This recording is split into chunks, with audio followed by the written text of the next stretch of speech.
Welcome to Cybercast, decoding today's cybersecurity issues. I'm your host, Kate Macri. Today, we are going to hear from Suzanne Spaulding, a member of the Cyberspace Solarium Commission, senior advisor at the Center for Strategic and International Studies, and former undersecretary at DHS. Suzanne has had a long and illustrious career in cyber and national security. She's worked for the CIA and led the National Protection and Programs Directorate, which is now called CISA, at DHS. She also led the National Commission on Terrorism and the Commission to assess the organization of the federal government to combat the proliferation of weapons of mass destruction. With that kind of resume, Suzanne is the perfect person to talk to about the biggest cyber threats facing the .gov landscape. Today, we are going to talk about why we need a national cyber director and how the federal government can come together to address cybersecurity issues. Suzanne is also going to tell us which agency is perfect for prioritizing cybersecurity efforts and where she thinks we need to start addressing cyber vulnerabilities immediately. Welcome to Cybercast, Suzanne. Thank you, Kate. Great to be here. So to start us off, I would love to hear about how you got into the cybersecurity space and what about it intrigued you and how you got to where you are today at the Cyberspace Solarium Commission. I have been working national security issues for a very long time. I hesitate to say how long, as everyone will realize just how old I really am. But I had been working terrorism issues and WMD, weapons of mass destruction issues, at CIA and on Capitol Hill since the mid-'80s. And in the mid-'90s, there was an important review, the President's Critical Infrastructure Protection Panel, headed by former Secretary of the Army, Jack Marsh, that came out with a report highlighting the threat from malicious cyber activity. And it was clear that it was really something that the national security community had to take seriously and step up its understanding of and strategy for countering. And the potential for disruption and threats to American safety from cyber were similar to those we were looking at from terrorism and WMD. So that immediately was of interest to me as something that was really important, that was not well understood, and that needed to be addressed. So I have been kind of in and out of those issues around the protection of critical infrastructure, the things we rely upon every day in our lives, and particularly from cyber threats, really since the mid-'90s. What was it about cyber issues that captured your attention and has led you to focus on cyber issues through most of your career to this point? Well, I continued to focus on terrorism issues and on proliferation issues, but certainly added cyber to the list of national security concerns that we had to be really focused on. And I think part of what was so interesting about cyber is the fact that it was so new and not well understood, that we were seeing the development of capabilities that we still had an opportunity potentially to address. And again, the fact that it was something that was going to have a very direct impact on all Americans because of our dependence on cyberspace and on the networked world, right? We were in the mid-'90s really just beginning to discover the incredible benefits that we could derive from a networked world. And it was clear that if we didn't understand the vulnerabilities that came with that, we were not going to be able to fully appreciate and enjoy and take advantage of those benefits. So that was something that I thought was really important and important to understand and to work on. Yeah, so like a mission drive and a mystery of the unknown of like this unexplored area. Yep. One of the big recommendations from the March Cyberspace Solarium Commission report is the call for a national cyber director to coordinate cyber efforts and cyber information sharing across agencies. Can you delve into the backstory of how the commission came to the conviction that a national cyber director is necessary? Absolutely. Yes. So the commission started by first thinking about what our strategy should be, what should be an overall strategic approach to addressing the threats from cyberspace. And in the context of doing that, I think pretty quickly realized that, again, cyber is so interwoven into everything that we do, both in our daily lives and as a government, that cyber was woven into the mission space of every department and agency across government. And particularly countering cyber risks was a key mission of a number of important departments and agencies. And so this idea that had floated around of, pulling cyber out of all the different departments and agencies and putting it into one cyber department was actually pretty quickly dismissed as not being workable and not being an effective way to address a risk that permeates the mission spaces all across government. And so it was clear that what we really needed, if we were going to have a dispersed effort to address the challenge of cybersecurity, you need to have a strong coordination of those efforts. And that has to be done at the White House. I ran the organization at DHS that became CISA, the Cybersecurity and Infrastructure Security Agency. And we had the function, the role, the mission of coordinating across the civilian government on cybersecurity efforts. And a lot of great work was done, and some common tools were deployed, and really good progress on common situational awareness and guidance and best practices. But at the end of the day, CISA, even with that mission, is hard-pressed to direct other departments and agencies on what to do. And Congress ultimately gave CISA binding operational directive authority, but it really needed the backing of OMB, of the Office of Management and Budget, which controls departments and agencies' budgets, to be able to be the enforcer.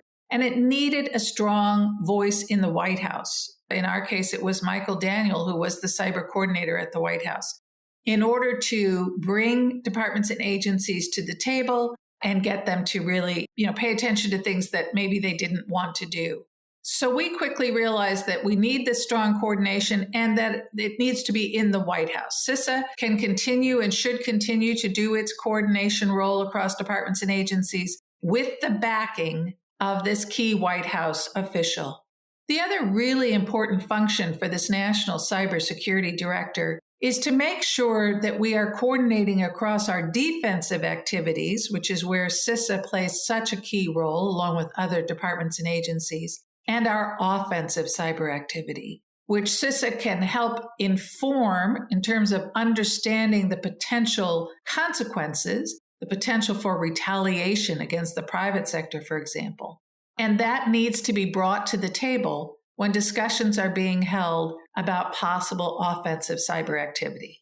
When you were at what is now CISA, what was your experience like as the Secretary for Cyber Efforts? And did you find that it was difficult to coordinate with other national security / cybersecurity focused agencies like the NSA or FBI or DoD in a way that was effective?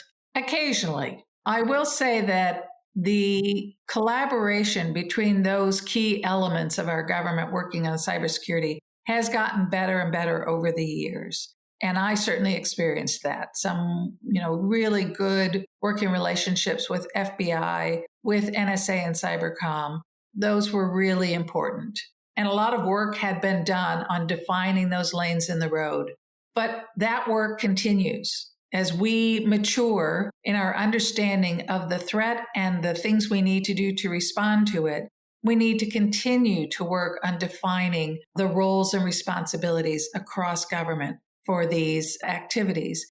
I spent actually most of my career in the intelligence community, either at CIA or on the Hill doing oversight of intelligence or writing about and looking into intelligence-related issues. And I understand the imperative that they feel to protect sources and methods, to guard information.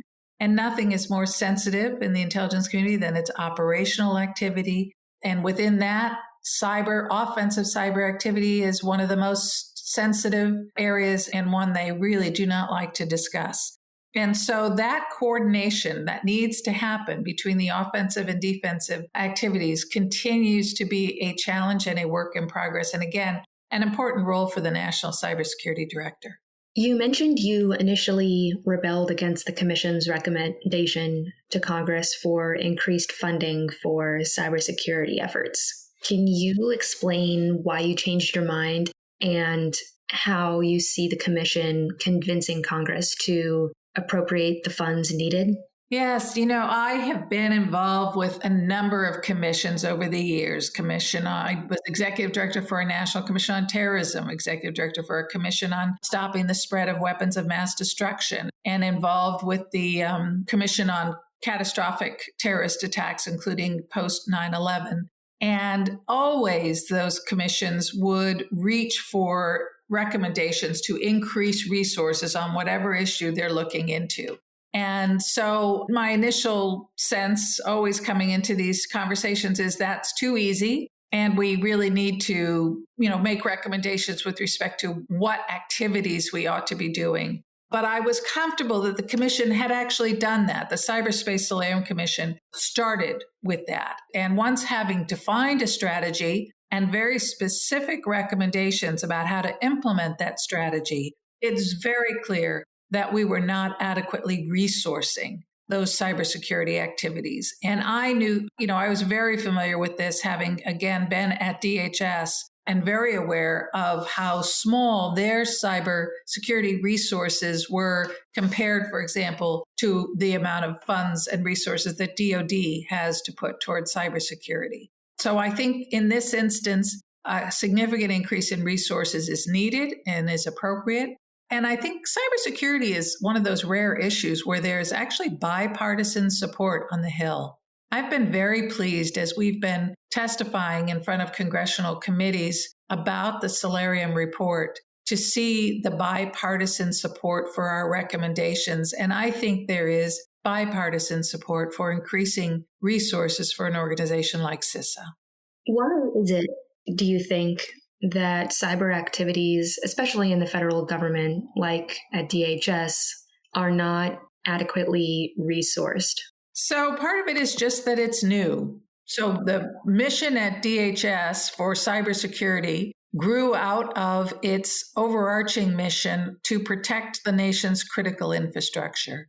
And I think it's just been a learning process for Congress to understand how cyber fits into that overarching mission for protecting the homeland, and a maturing on the part of, again, the organization that has become CISA in terms of understanding what its role is and its role vis-a-vis the private sector. What is it that's appropriate for the government to do, and what is it that the private sector should be expected to do?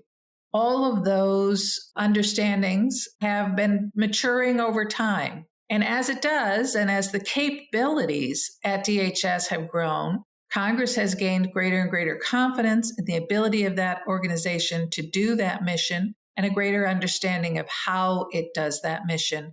And that is really an important aspect of getting Congress to feel comfortable in providing resources for that activity.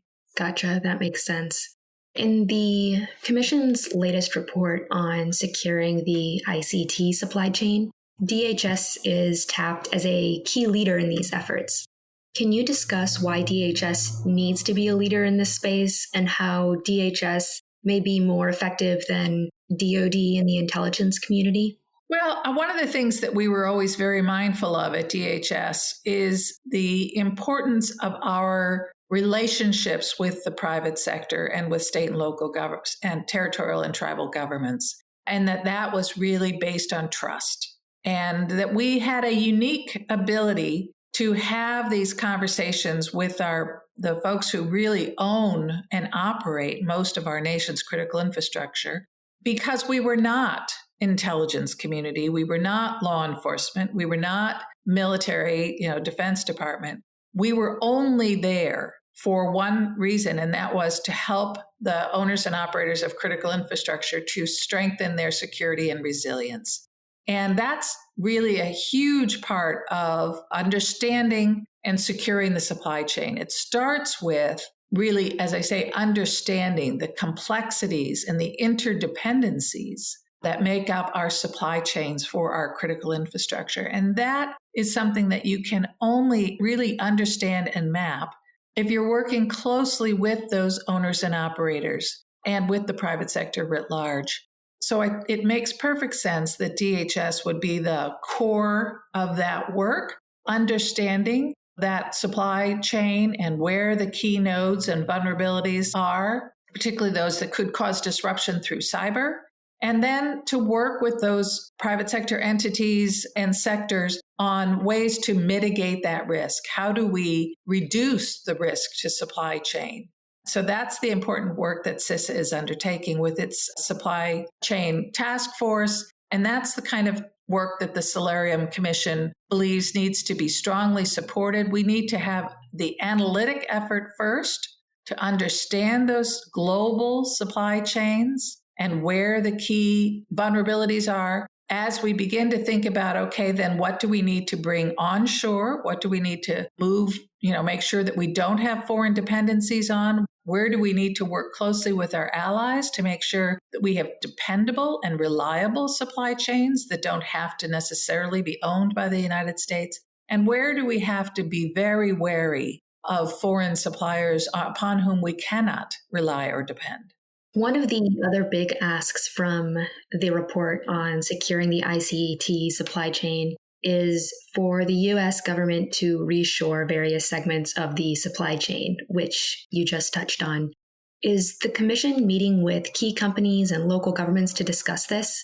And if so, can you talk about how it's going? Yes, the Commission and the Commission staff are very active in meeting with the key relevant private sector entities and government entities to discuss this, to help both convey a clearer understanding of what it is that the Commission is recommending and what it's not recommending, and also to get continued input, which we got throughout the process of developing the report and recommendations. Both the core report that came out in March and the subsequent white papers that have been published have benefited tremendously from the insights and expertise of members of the ICT, in information and communications technology industry, but also other owners and operators of critical infrastructure.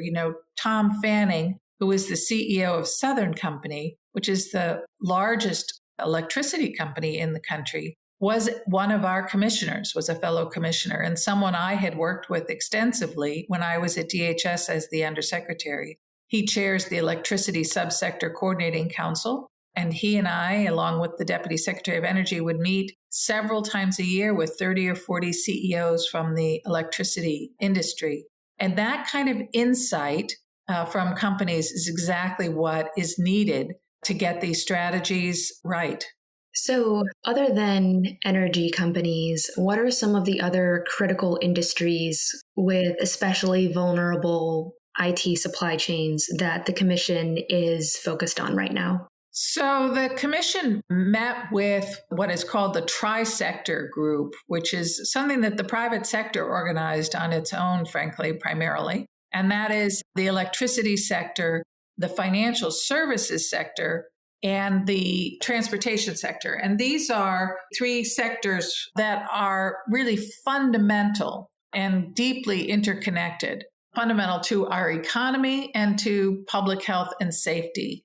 They are also sectors, and the communications sector, that are pretty sophisticated with respect to their cybersecurity efforts, but they are also prime targets for our adversaries. And so the challenges continue in the collaboration, operationalizing that collaboration between those private sector entities and state and local governments that control some of that infrastructure and the federal government is absolutely essential if we're going to reduce the risk to the American public.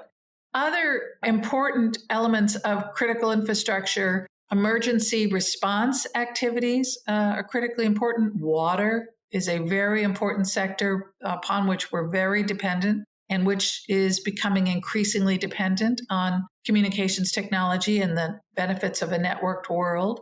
Our industrial control systems, safety systems in manufacturing, So this is why CISA is engaged in an effort to map out the most critical national functions. What are the functions that really are essential for the continuity of our economy? A concept that the Solarium discussed extensively in our report, to sustain the health of our economy, which is a key national security issue.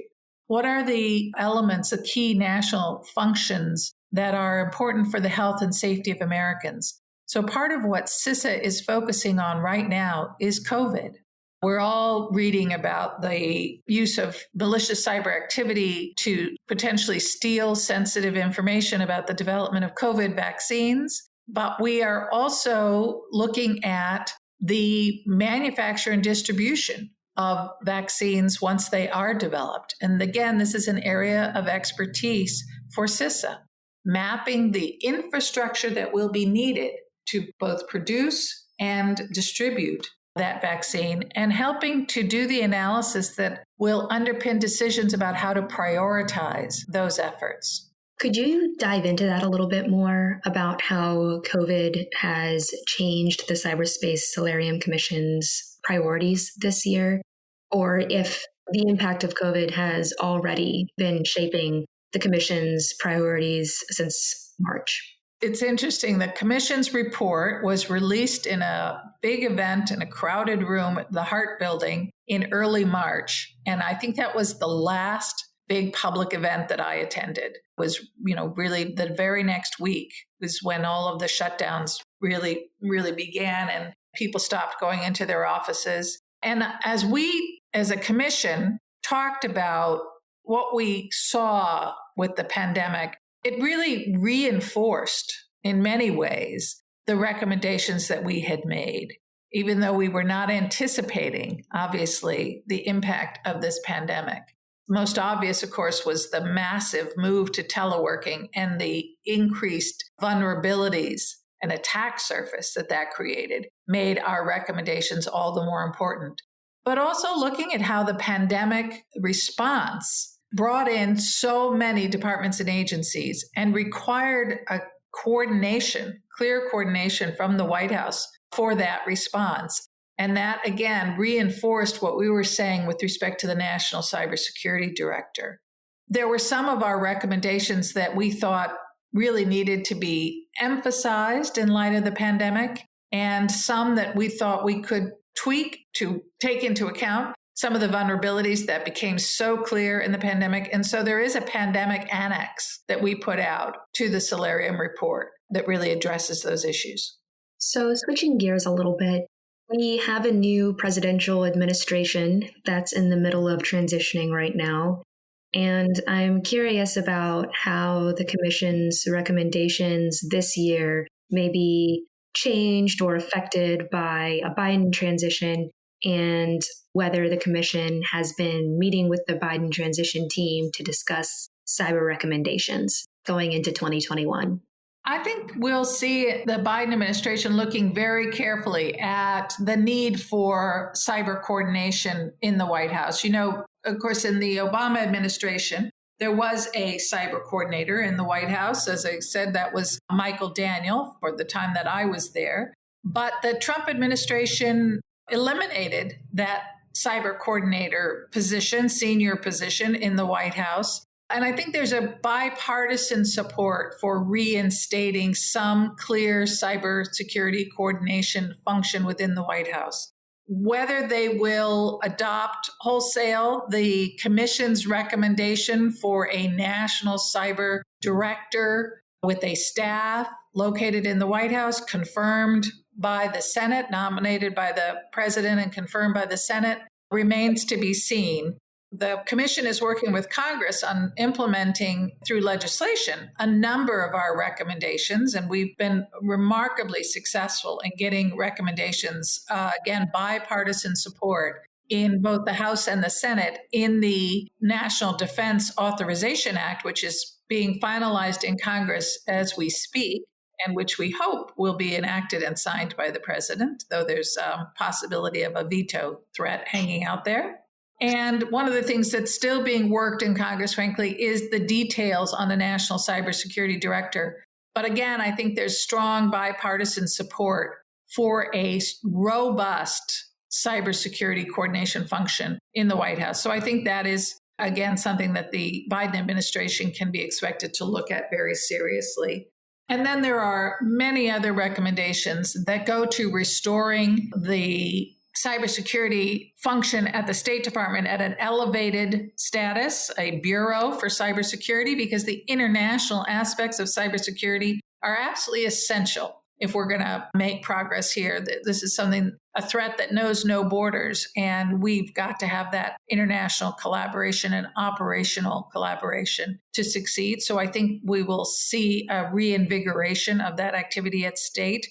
And frankly, at Commerce and NIST, who often represent us in international fora on the development of standards around cybersecurity, something that, we have never, not just this administration, but in past administrations as well, we've never placed a high enough priority on a robust American voice and presence in those fora. And I think that's something that Solarium pointed out, and I think this administration will take seriously. And then we've made recommendations to strengthen CISA, and I expect this administration to continue to support the growth and the maturation of the activities at CISA and DHS's role in cybersecurity.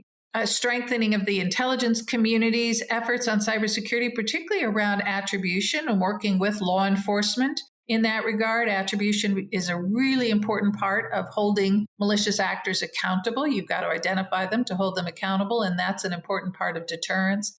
But I think some of those really key elements are things that, that I would expect to see this administration taking on. So we're just about out of time, and I have one more question for you. It's actually kind of a two-part question. What would you say are the 3 top cybersecurity issues facing the .gov landscape, but also just the U.S. in general? And if you had to pick one to address tomorrow, which one would it be, and how would you do it? Big question.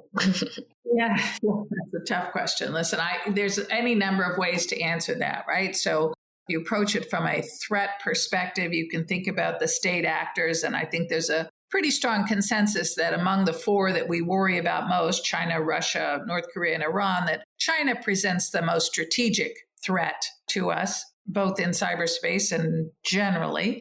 So with respect to state actors, I would put them first, although we do need to continue to worry about all 4 of them.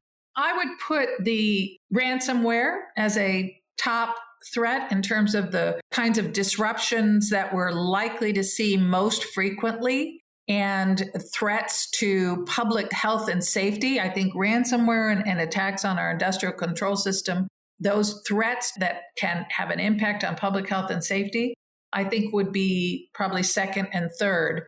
And underlying all of those, of course, is the threat to the supply chain. And I guess if I pick one thing that I think might be the most important to address, highest priority, one of the things I would focus on particularly, it would be the threats that impact public health and safety. And in that regard, I think it's really important the work that CISA is doing to develop those national critical functions, to understand on a risk-based analysis what are the most critical functions that we rely upon every day or periodically, like elections. What are the most important functions?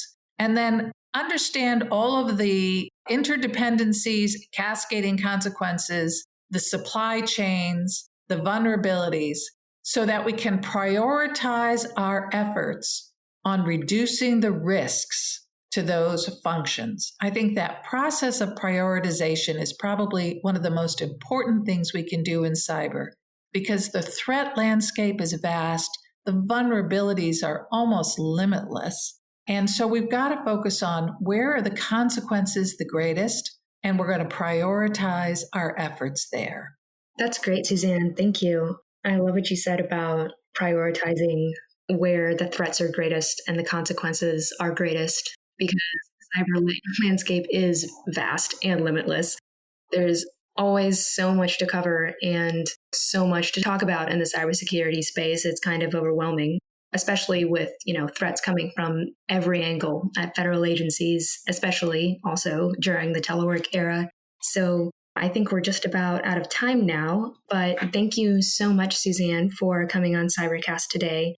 I really enjoyed hearing from you and talking about big picture cyber issues. And I'm really excited to see what the Cyberspace Solarium Commission does next. Great. Kate, enjoyed the conversation. Thanks very much.